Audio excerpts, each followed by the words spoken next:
On today's video, I'm going to be showing you Enhanced Autopilot and Summon. One thing's great, one thing's okay, one thing's absolutely dangerous. And I've got some learnings, and after 2 weeks, yeah, I've got some stuff to share with you. Let's do this. First, a quick overview of Navigate on Autopilot. Much like Autopilot itself, this is just an enhancement on top of it. Enable at start of every trip is a setting that allows you to navigate on autopilot to be automatically enabled for every route you select. In a sec, I'll show you what it looks like when this is deselected. Speed-based lane changes is a setting that allows Navigate on Autopilot to perform lane changes based upon the desired speed of the vehicle in order to minimize how long it takes to reach the destination, and can either be off, mild, average, or mad max, which is generally the mode I recommend no matter how you have it configured. Exit passing lane means Navigate on Autopilot will maneuver out of a passing lane or stay there until you suggest a change or an off-ramp is coming. Require lane change confirmation is a setting that requires the driver to confirm lane changes by engaging the turn signal before Navigate on Autopilot proceeds with a lane change. And finally, lane change notification is only selectable if require lane change confirmation setting is turned off. That is, the car will automatically change lanes if safe to do so. The car will chime or vibrate the steering wheel, do both, or you can turn it off if configured in a certain way. First up, here's some settings that you should avoid. Disabling Navigate on Autopilot for every trip, disabling lane change confirmation, and having the car in Mad Max mode. What this means is the car changes lanes too frequently, sometimes cutting cars off and moving you into and out of lanes that aren't really quicker options because you can see up ahead slow moving vehicles.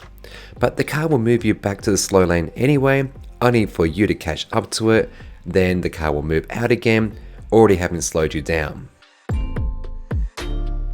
Next, considering Navigate on Autopilot can change lanes automatically, I found it disturbingly absent how it never changes lanes for entering traffic, particularly when it could have. And I was lucky to not have anyone behind me, which would have resulted in being rear-ended.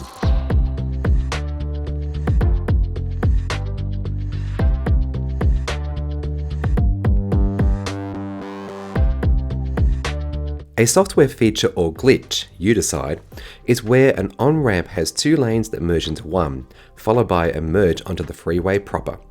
If you're in the right lane, the car will indicate left, confusing drivers behind you.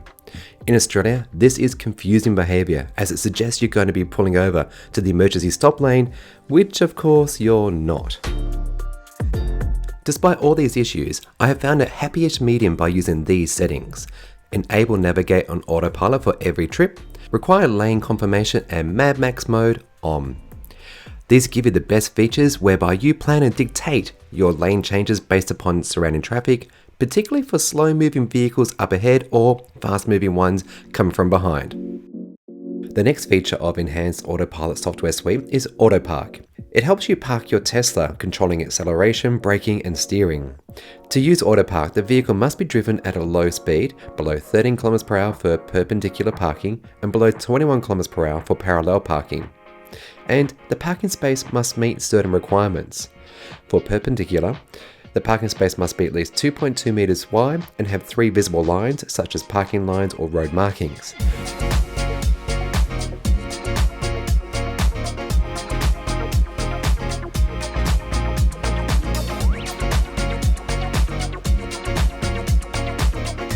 For parallel parking, there must be a vehicle in front of the space you want to park in, and a distinct curb or edge must be visible. Auto Park might not work correctly if the curb is not distinct, if it's a textured road like painted concrete, or in a garage without visible lines.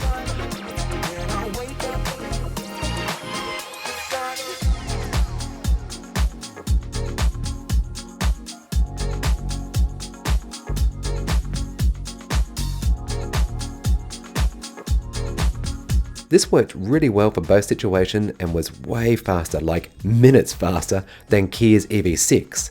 Check out the end card to see that video.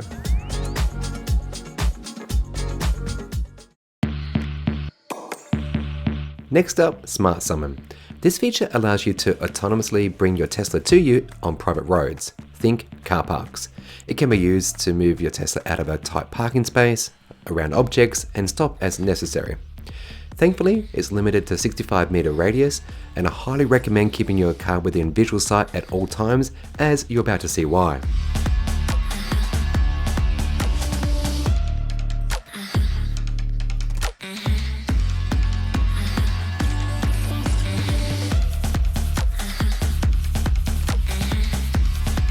For the second example, note how it's using indicators to let others know where it's going to. Clever stuff. Also, if you have music already playing in your Tesla, it will play to an empty cabin whilst doing this remarkable feat. Now watch carefully at what happens next. I have press and hold enabled for this mode, and I release it when the car gets close enough to us, but then it does a small lurch forwards towards this parked car. It was really scary and demonstrates that this is beta software and should be used with extreme caution. So there you have it. After more than 2 weeks, I'm really grateful to have this opportunity, and I'll keep experimenting for the next few. I think this is really ideally suited for people who are frequently doing highway and freeway driving, and you want the car to be doing that automated lane change stuff for you. Mind you, you decide when to do it. Don't actually let the car do it, because it's going to be choosing absolutely poor options, and you'll know full well there's a slow car or truck up ahead, and it will still actually move back into the left-hand lane where this slow car is, and then you'll be moving out again. It's bewildering for all drivers out there. The other bugs, such as the phantom indication when you're going onto the on-ramp, will be sorted out over time, and software versions tend to actually improve with Tesla, generally. I found the summon really quite good and useful, and the 12-meter rule I think works great. The remote summon is a great little party trick. Just be really wary of your surroundings. And would I be confident using this in a full car park with other cars around? No, definitely not. It's an amazing feat of engineering, and to think that this car can do that like no other car on the market can.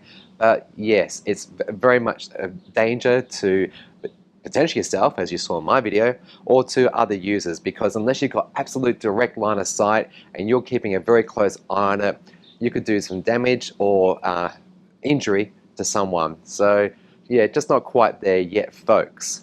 Am I glad to have the chance to do this? Absolutely. Would I pay $5,100 for enhanced autopilot, or even $10,000 for full self-driving? Nope, not at all. I need to actually be doing a lot more freeway driving to really even think about this being a thing. And if you ask me, full self-driving beta in Australia, like what we're seeing over in America right now, ain't gonna be here for a few more years. You can mark my words upon it.